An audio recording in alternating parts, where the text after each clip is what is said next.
Nat Bailey Stadium remains empty, as baseball season here in Vancouver will not begin for a couple more months.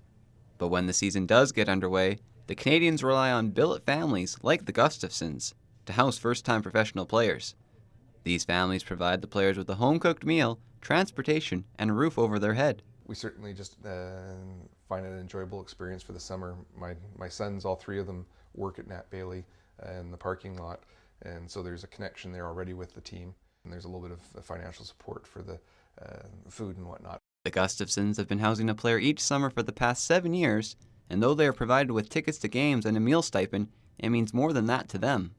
That's not really what's important to us. It's the experience, just having a player around the house and getting a different perspective. I mean, when you see the professionals in the major leagues, they've already made it, and it's a little bit different outlook on things. But when you have what I consider young kids staying with you and with a dream in mind, it's quite an exciting time for them. It's just fun to be a part of that. Memorabilia from past players fills the Gustafsons' home and makes for interesting stories to reminisce about.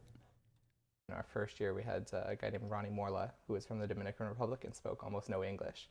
And yet we sat at the kitchen island with him, and we were using Google Translate to communicate and talk about what was in a dish. Or my mom, I remember distinctly her going like, "Oh, it's fish today." So like little things like that where, you know, these guys are totally down to earth, super humble, but also driven to move on in the baseball world. The Canadians have won the past 3 league championships and are hoping with the continued help of billet families can win their 4th in a row. Mac Dalglish in Vancouver for BCIT Magazine.